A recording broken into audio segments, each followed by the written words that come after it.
All right. So this time, let's welcome Cameron Trimble. Am I pronouncing that correctly? You are. Okay. I've been called I way worse, so thank you for that. I was put in contact with you by a mutual acquaintance, Brian McLaren, and if you've got his stamp of approval, I'm sure that's an amazing thing to have. He spoke very highly of you, but if you can you maybe give a brief bio for yourself? Yeah, well, first, I'm super excited about this conversation, so thank you for the invitation. And being a friend of Brian McLaren's is an extraordinary honor. There's literally no one else on this earth that I whose friendship I have held in reverence for so long. So he is a wonderful gift. Um, Uh, so I talk about myself as like a LinkedIn profile nightmare, because I do a lot of things in life, and I think my energy is just life is short, and we should be curious and adventurous and take risks. So I've started businesses. I've been a pastor of 4 congregations. I'm a pilot. I'm an author. I work with the United Nations in capacities. I am connected to an international women's network called Future Women X, which is business leaders. So anyway, I do a lot of fun things. I just say yes to what gives life. Hmm. And I mean, that's many hats, but to be honest, the world actually is that interesting. And life is very short, and so just say yes to a lot. It's been a good journey. I've learned so much for which I'm grateful. Well, and I think one thing that's fascinating with somebody such as yourself who seems so with a hand in almost all these different circles, spheres, is that literally the insights from one area can apply in this other area over here. And That's so it's right. almost like the integrated Yeah. wisdom is amazing. Well, so you've spotted actually, I think kind of the core because when people, and I mean, your background is likely the same. I mean, we increasingly have very diverse interests that get intersected in what used to be traditional career paths. So underlying all of my little projects, we might say, whether I'm the CEO of a nonprofit or a for-profit or flying airplanes, there's a commitment to a relentlessness in learning, Hmm. and then an entrepreneurial spirit. Hmm. So I really love um, the curiosity of standing at the boundaries of thought, of Yeah, experience, and for me, that's when I feel most alive. And absolutely. so I chase that. Yeah. Mhm. Well, then let's talk about the great unveiling. Um, Yes. it's such a great topic, and the the idea of an unveiling happening during COVID is just fascinating because obviously I think it was an apocalyptic event globally in the strict sense of the term. But I have your website here. Is it okay if I read the paragraph that you have here? Sure. Okay. Don't know what it is, but go for it. You have here the great unveiling. The global pandemic has fundamentally changed the world. But what if the fractures we are seeing in our social order, the ramifications of halting a global economy, and the disorder of our global health response are actually revealing what has been true of our world for a long time? Our institutions have been failing for some time. We need a new way of life. What does this mean for your organization? As a leader, what is your role to play? What will be demanded of you, and what will you be prepared to offer? Oof. Yeah. I'm all ears. I'm ready to learn. Well, let's riff together here. Okay. So, here was my wondering. So, again, part of the privilege of the way I've been able to structure my life is that I get to work in a lot of different spaces, and that grants me access to a scale of imagination. So I get, Hmm. in business spaces, there's a certain imagination operating almost regardless of industry. And then in the nonprofit space, and then in the faith base, there's another, kind of accent to that. Hmm. Um, and so when COVID hit, what it allowed for in all of those spaces that I was living in was people to pause long enough to ask more relevant and deeper and more meaningful questions about Hmm. the meaning of their lives, Hmm. about what are they really committed to in the systems that they're invested in and propping up and perpetuating in their careers. And what that made transparent for a lot of people that I think, now, what, 3 years into this, Yeah. I worry we're actually numbing ourselves away from the insights that we gained in that space. But Hmm. what I think that revealed, that was already true, that we just hadn't seen as clearly as COVID granted us the space to see, was that the collective, I'm going to say, particularly the North American, or the Northern Hemisphere story, the archetypal story of what it means to be human, what does it mean to be in relationship with creation, with each other, with the Hmm. systems that we create. That story was fundamentally broken, Hmm. and its brokenness, likely in a lot of places, but I think the probably the point of greatest pain and possibility of leverage is, it was a story that failed to incorporate the level of diversity that exists in the world, that has been there all along. It's just Right. we've never needed to incorporate that in our lives. Both diversity of other cultures and other people and practices and values, but also diversity of animals and nature and Mm. environment, and frankly diversity of cosmos, Yeah. and then of diversity of, down, if we go down to the cellular level, so our ability to understand our world and integrate that in a way that doesn't Hmm. shove us towards tribalism, is, I think, the invitation of this moment. But I think the great unveiling revealed we were already facing into these crises and Mm. stumbling along, right? Hmm. We were propping up our institutions, we were sacrificing our own mental health, our well-being. We continue to, actually, uh, to keep these systems going, this economic system of capitalism, particularly American capitalism, I should specify. uh, we were investing into these spaces all along with this little tickle in the back of our mind saying, gosh, is this really all it is? Yep. Am I just a cog in a wheel? Am I an endless consumer? So I think that was the invitation, one of the invitations Mm. of uh, Hmm. COVID, and what I would call the great unveiling.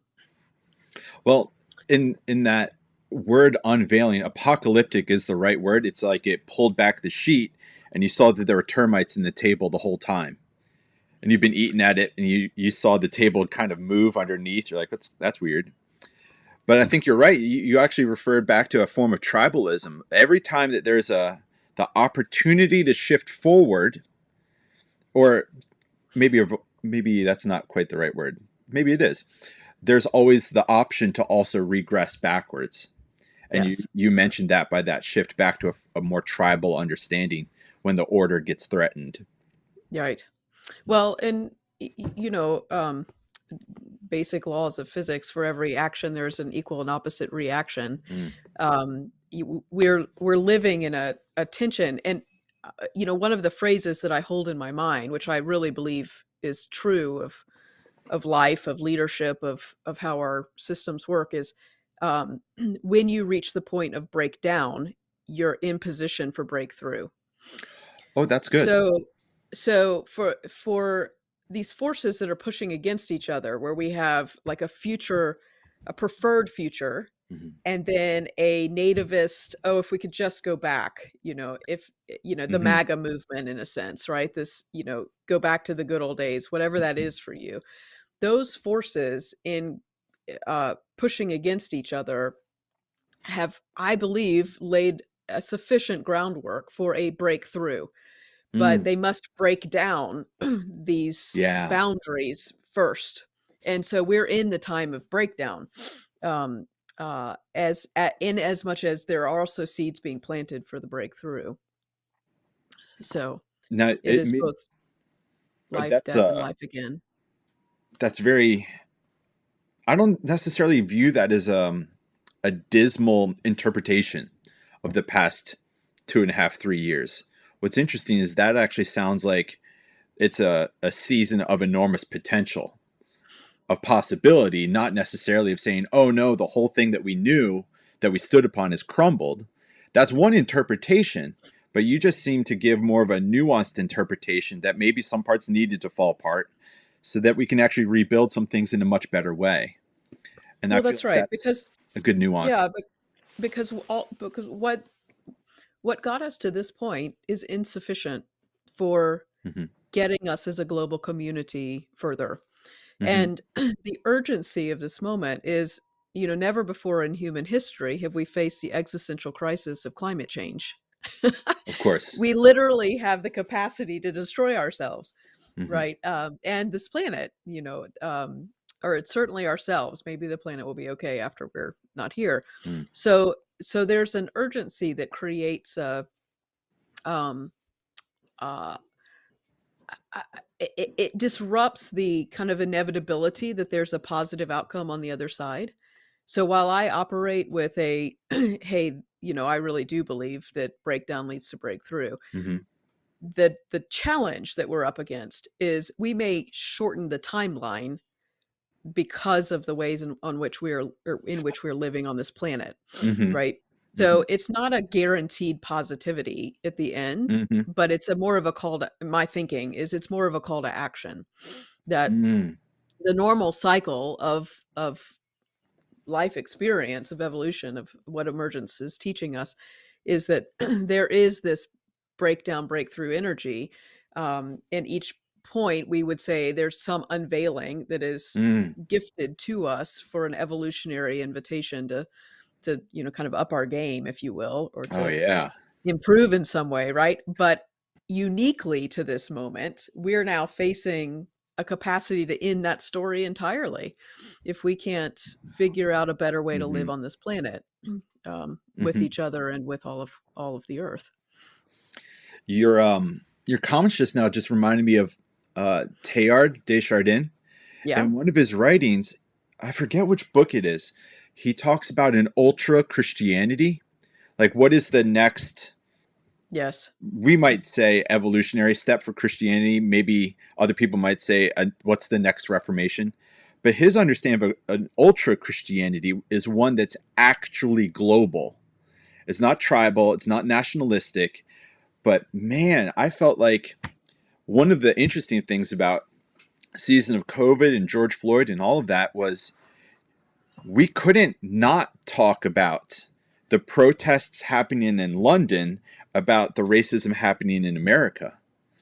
Right. And so the global awareness, it's like a given for the next generation that we're raised with the internet already giving them a global world, you know? Yes. Yes. It's amazing. Yep. That's exactly right. And uh, again, what I think is one of the invitations of this moment where we're connected in ways we've never been before in history is that we have all of our great religions ultimately, bottom line, say if the practice, if the belief that you hold, if the way that you follow, if it makes you more loving Mm, and kind and more compassionate and more generous, then that's of God, or then that's the path to mm, follow if there's not a hmm. God in the tradition, right? Of And course. so when we talk about kind of a universal Christianity, I don't know that it's Christianity in as much as it is following the way of love and Mm, invoking, Brian McLaren, who says, congregations, if they need to exist at all as we go forward, they need to be schools of love where you hmm. go to become more loving, more kind, more compassionate, more whole, more spiritually mature, Hmm. more awakened, if you will, right? And that's ultimately, I think, the essential work of religion, good religion, right now. Yes. Hmm. Um, and if it's not doing that, it's bad religion and it should die.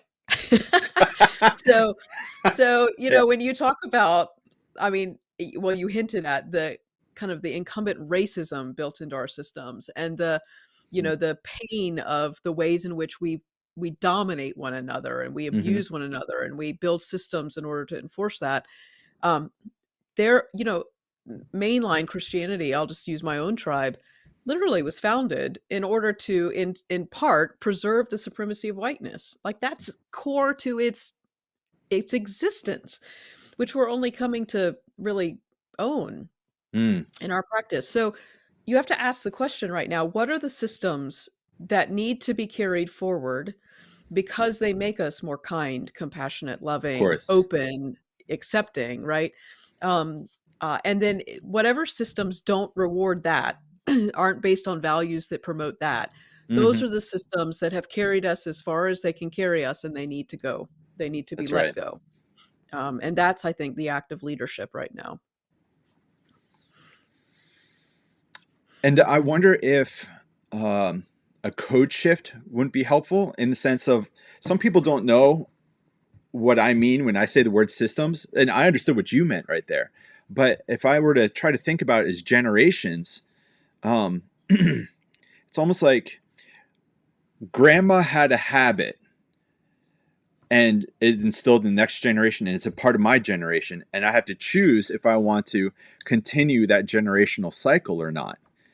And so, for some people that maybe don't know systems theory, family understandings are pretty obvious. Like, oh, grandpa smoked, but I'm not going to choose to smoke anymore. You can translate Yeah. it in different ways, but it certainly feels like at least North American Western religiosity has carried itself thus far, and there's some serious parts that need to be reevaluated and pruned in some ways, cut off. Yeah, I think so. And the delicacy of that is, um, like we may have known that grandpa smoked, and probably grandpa smoked because everyone else around grandpa smoked. And also it was a great way to relieve stress, right? Hmm, I mean, that's why most people get addicted to those kinds of patterns. right. And so the thing about, if I choose not to smoke, I've still got the need to release stress that's in me. So Mm, I've still got that base impulse that pushes me towards of course. behaviors that are whatever that is for us, right? So the again, one of the challenges we're up against is all of us hold a certain story in our head, a certain identity that we nurture in ourselves. That if there's not a better story or a better practice or a better way of identifying ourselves, Hmm. then we're going to revert back to that we've known. Yeah. So, like, I live in the South of the United States, so I am deep in MAGA country. I am literally surrounded by MAGA supporters on every side of me. I am not. I am a raging progressive, and I watch people who actually I think are in their own ways trying to follow the way of love, who are trying Oh, to mhm. who are curious and trying to be good humans, but whose identity is steeped in Southern Oh, racist mm, white supremacy, but who don't have a replacement for that yet. They don't have a better way of they have not yet gained access to a better story they could tell about themselves mhm. that honors their Southern heritage, but doesn't need to oppress and suppress other people Mm, in order to mhm. hold that, right? So that's part of the curious work we have to do as well, is how do Yeah, we reweave the relational fabric, our connection to one another in a way that honors the best of our identities, right. but calls each other to a better way of being in relationship to power, as we engage each other. Which is a prophetic role. And one of the things I found is there's often a diminishment of the prophetic role. It's like, oh, it just points towards Jesus. It's like, no, actually in the Old Testament, the prophets would call out the priests and the kings for not doing their jobs well. And so the prophetic role is actually, it's not done. This is an ongoing task of being somebody that speaks the truth in love. And I think I had some exposure to Edwin Friedman, the rabbi, Yeah. Yes. and when he talks about leadership, I remember he has a strong emphasis on imagination. That if you want to lead a people forward, you have to try to moderate their emotions of fear and replace the fear with imagination. And I saw that struggle all throughout COVID of people bouncing back and forth to like, oh no, we can't gather, to all of a sudden, wow, we could just do communion at home on our own. It's like, Yes. like Well, and what you're highlighting here is, and there's a whole practice that we call futures literacy, which helps Mm, people tap into that imaginative space. Because one of the great challenges of this moment is we're suffering with a poverty of imagination, and in that, the risk to us in that is that we are colonized by a future instead of architecting a future. So, wow. one of the ways to tap into that space for each one of us is to say, okay, based on what I know and what I believe about the future today, what is my probable future? Or Hmm. collectively, what is our probable future? If things just play out as we anticipate, what's probably going to be in the future?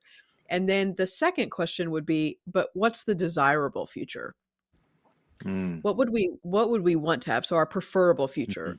And the tension between the probable and the desirable Wow. can spark some interesting imagination. But then if you really take this practice on, you throw in or what we call a reframe. And a Okay. reframe is designed to disturb the assumptions that you've got in your picture of the probable and the possible future or the desirable future. Um, and so that final step of that process, or it's not the final, I suppose, but that kind of turning point in the process, that pivot, it is stunning the level of creativity that can be unleashed when we Oh. begin to surface and then face into these assumptions that we're all carrying that we just don't take time to really think through. And Mm, that's the kind of imaginative thinking. It requires a certain level of bravery, but that's the kind of imaginative thinking I think yeah. this moment of unveiling offers to us. Well, and as I agree with everything. I mean, that was fantastic. But I'm actually echoing back in my mind to some conversations I had with people throughout COVID. Mhm. And I had someone say to me at one point, John, don't bring this topic up because we don't want to needlessly offend people. But then the beautiful thing is you just use this word disruption. And sometimes organizations need to invite disruption in Yes. order to allow some more potential. And I feel like that's a constant struggle. Yeah, there's this pull for nostalgia, but there's also a pull to, I guess it's like Joseph Campbell's The Hero's Journey. Stay in the known, don't go into the unknown. Right. Which, by the way, I'm a huge fan of Joseph Campbell as well. Yeah, well, who isn't really? Yeah, right. Yeah, yeah, his work is great. Um, yeah, I think that's right, and, uh, yeah, to play with the polarities, and know that like, I'm thinking about the brilliant work of Adrienne Marie Brown, who says that change moves at the speed of trust. Wow. And so what ultimately, none of us want to change unless we're forced into a place of anxiety, essentially. Mm, And then we ask the question, do we want to change because we want to invest into a better future for ourselves, or invest in something that we think is more rewarding than what we have right now? Or do we want to change because we're terrified of what could happen if we don't, right? So there's a stick and carrot to hmm. the change, but something has to push us. Otherwise, all of us prefer to just stay in our comfort zones. Yeah. So you need that, all of our systems, all of us as individuals, we need the push. And Mm, then understanding how to use the push to create regenerative change, to create change that, yes. for the common good, for whatever good needs to come in that situation. That's where we're trying to tune ourselves in. And Mm, we'll know that we're making progress because trust becomes the byproduct of that willingness to collaborate and work together. It becomes the byproduct of our saying yes to moving into mm, the anxiety, extending to each other, trust that we're in it together, hmm. and then working together to create or architect a future instead of being colonized by it. Can I ask for your input on this though? What is the role of leader in leadership is far heavier than I think people realize, especially if they've never done it. They just think it's standing up in front and saying something. But as I think about leadership, there also has to be a courageousness in the leader to model resiliency. Because and I saw this tension happening in COVID. So many people felt like they were scrambling just to try to find some level of stability. But I actually had a theory that stability is not what we want, because stability can become tyrannical when it's too tight. But Hmm. there's a difference between being stable versus being resilient. I feel like resilient is the thing that allows for constant little amounts of change. Is that Yes. making sense? I hope. Yeah, it makes total sense. And let me use a story to see if I'm getting this.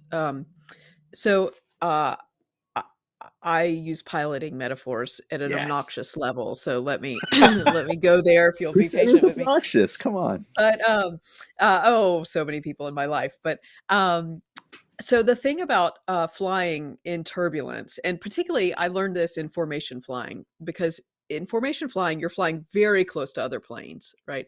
And Okay. so there's a certain level of risk. You don't want to, Mm-hmm. you're like 2 feet, away from another plane, No. and when there's turbulence, you're getting bounced around and tossed all about. And the interesting thing about safe flight in turbulence in general, but in particularly in formation flying, is the natural instinct of any of us is to grip the yoke. Like we just death lock on the yoke, and Wow. we want to fight to hold the plane steady and level.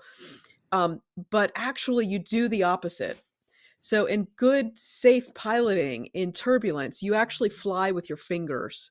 You hold the yoke loosely because the plane is designed to actually adjust and to fly and to navigate those different Wow. wind drifts that are coming our way, or points of turbulence. So when we grip the yoke, we're reducing the airplane's aerodynamics.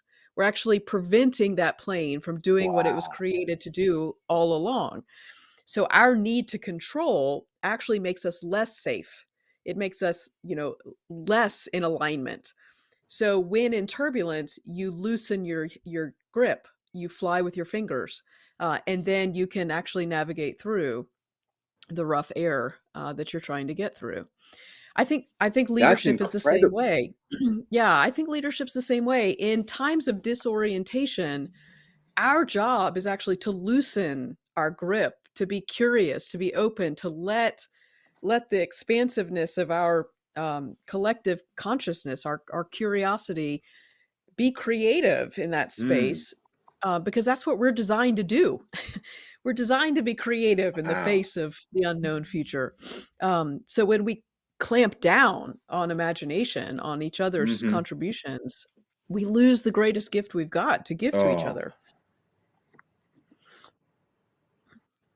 that was a perfect analogy. And I had no idea. I have a friend who is a pilot, so he'll probably listen to this. He will probably love hearing that. You hold with your fingertips, Yes. not the Yep. strong grip. Good. That's Yeah. Good incredible. pilotage. You just fly. You trim your airplane, but then you just fly with your fingertips. Uh, as you were sharing that, I was reminded, I read something from a rabbi who talked about the creativity of creation. And Hmm. it's very interesting that in Genesis 1, God actually sets up the environment, earth, land, sea, and then he says, let the land bring forth what it can, let the sea bring forth what it can. And God's like, ooh, that's good. Ooh, that's good. Ooh, that's good. But this idea that God actually wasn't forcibly maintaining control, but instead it was like in Genesis 1, God took the opportunity to create the environment Yes. for possibilities. Well, and what's so beautiful about that text too is that, so, on day 1 it's good, day 2 it's good, day 3. By the time we get to day 6, God looks at all of creation and says, "Oh, this is very good." Right? So Yeah. the Hebrew translation is actually, it's not just good, it's very good. Mm, So all of it in relationship is very good. Better than just the good of each day. mm-hmm, And that's, I think, is a beautiful way of speaking to the wholeness of, it's we're all interdependent. mm-hmm. Everything that is exists, it's all one.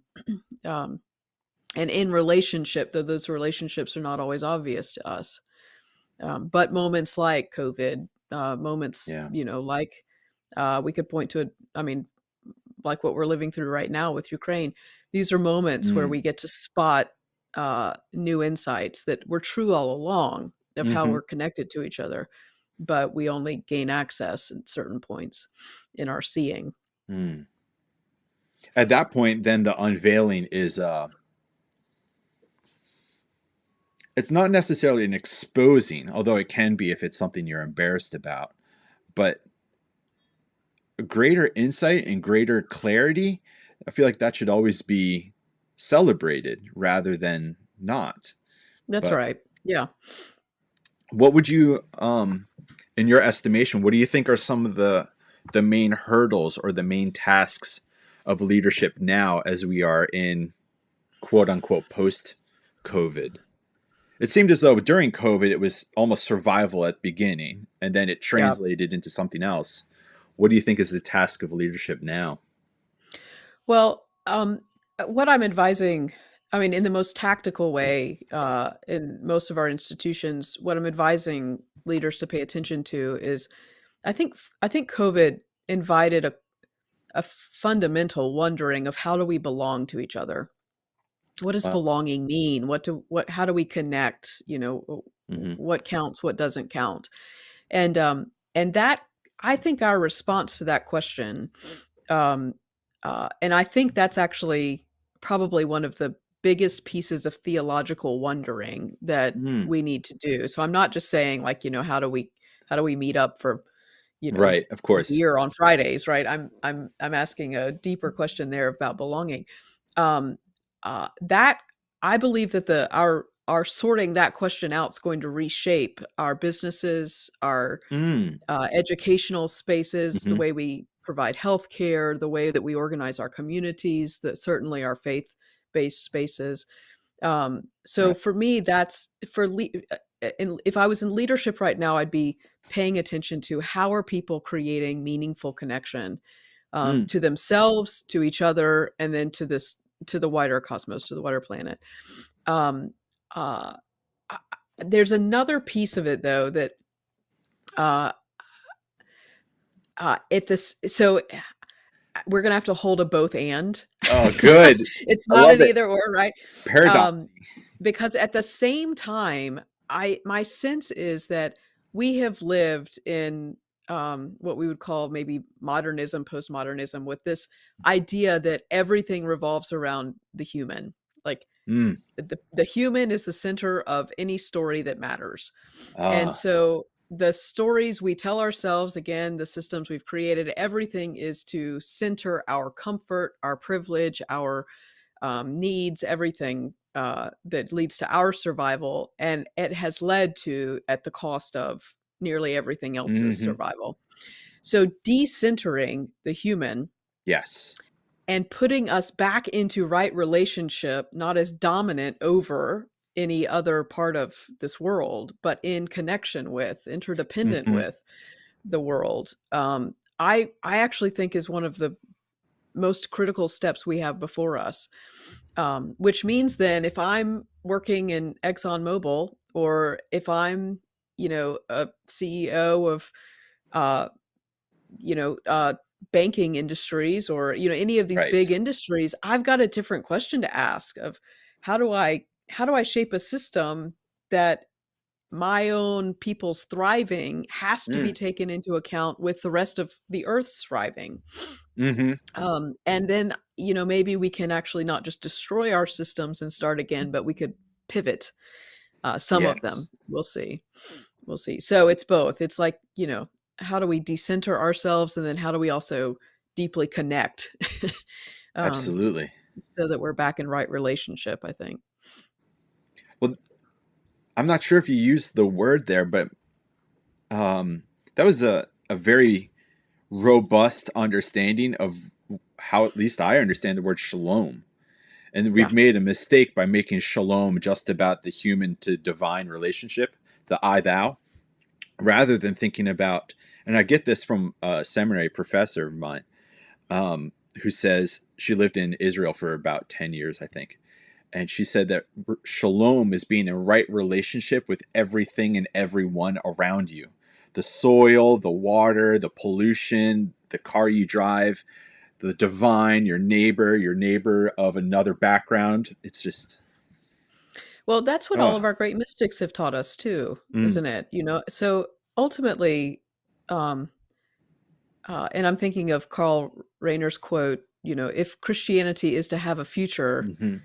it will be as, or, well, I'm butchering the quote, but it will be as a, you know, it will be the energy of the mystic. It will be as a Yes. mystic. Uh-huh. And I really think that's true because what all of our great mystics of all traditions invite from us is living with that impermeable sense of oneness. This Mm-hmm. um, which is really awkward and hard to language. But once you've experienced that, Mm-hmm. and it's available to every one of us. But once you experience your oneness with the trees, with the water, with the air, with the Mm-hmm. birds, with the it rewires you in some Mm-hmm. really significant ways. And the gift of that is that it then forces a decision. Are you going to try to live your life unseeing the Of course. connections that exist, or are you going to actually now live with a sensitivity Mm, to the full integration of, you know, of all that exists here in this beautiful world we're in? mm. And then you make different decisions if you care about that. um, so I just one of the 8 million gifts of the mystics that they offer Really, to us. they're where it's at for me. I learned about them in seminary, but we never studied them at depth. So I kept Yep, a list and I just read them up on my own. And I've always thought to myself, these people get it more than the systematic theologians. that's exactly Why right. why Yep, are they so overlooked? And I think it's because they're actually not heretics, although some people think they were. I actually think that they were coming from a place of such immense spiritual maturity that to people that are still early in their faith journey, I mean, Brian would talk about stages of development as well. Um, yep. to Well, and they people, weren't. yeah, Sorry, I interrupted you. Go ahead.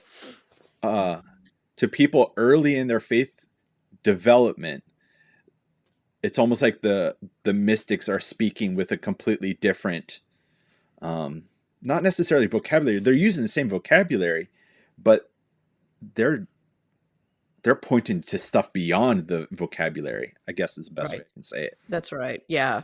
The they're having to use words because it's what we have, but uh That's right. it's it's a faded experience of what they're really pointing to.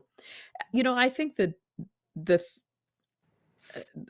the important one of the important things to for people to remember about the brilliance of the mystics and why they're so important for this moment in our history versus Mm, some of the other more institutional religious teachers that we've had hmm. is that the mystics weren't in any way, shape, or form committed to institutional religion. Mm-hmm. They weren't trying to set up power structures and, you know, maintain systems and institutions. They were uh, just relentlessly committed to seeking God, Oh, yeah. driven to points that, you know, others would have called them crazy and often did. Mm-hmm. So they had different objectives. And it's only now as we're Mm, wondering about different questions and seeking, I think, a rise of this desire to seek God that the mystics, I think, are surfacing again for us, coming mm. back to us and saying, "Hey, I've I've been here. Why don't you Yeah. read my stuff?" Yeah.